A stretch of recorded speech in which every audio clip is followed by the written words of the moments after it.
তাদেরকে বলে দিয়েছি, আমার ছেলেকে কি ফিরিয়ে দিতে পারবে?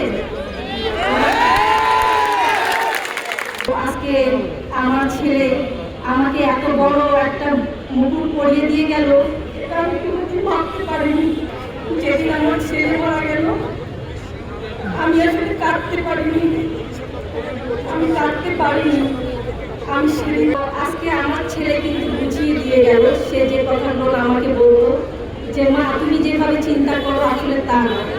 আজকে আমার ছেলের জন্য যে এত জন আজকে আমার ছেলের হত্যার বিচার চাচ্ছে, আমার সাইদের জন্য বিচার চাচ্ছে, আরো যারা শহীদ হয়েছে তাদের জন্য, তারা সবাই আমার সন্তান। আমি এটা স্বপ্নেও ভাবিনি।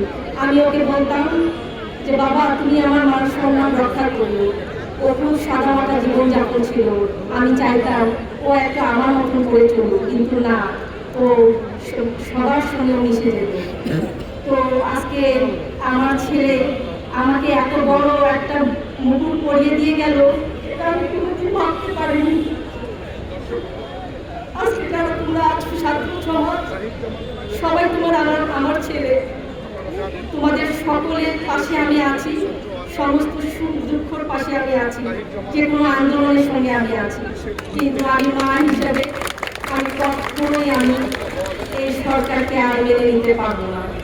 আমার কাছে যখন ফোন আসে যে প্রধানমন্ত্রী দেখা করবেন, আমি তাদেরকে বলে দিয়েছি, আমার ছেলেকে কি ফিরিয়ে দিতে পারবে? রক্তের বিনিময়ে আমাকে আপনারা টাকা দিবেন? আসলে কি আমার ছেলের সঙ্গে কোনো টাকা, যে কোনো মায়ের টাকা দিয়ে কি এই রক্ত কেনা বন্ধ হয়ে যাবে?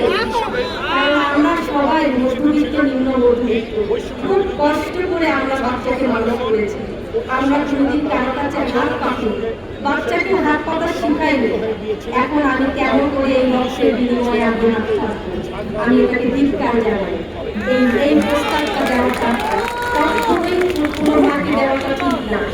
আজকে তোমরা যারা এই আন্দোলনের সঙ্গে যুক্ত আছো, তোমরা আমাকে যখনই ডাকে আমি আছি।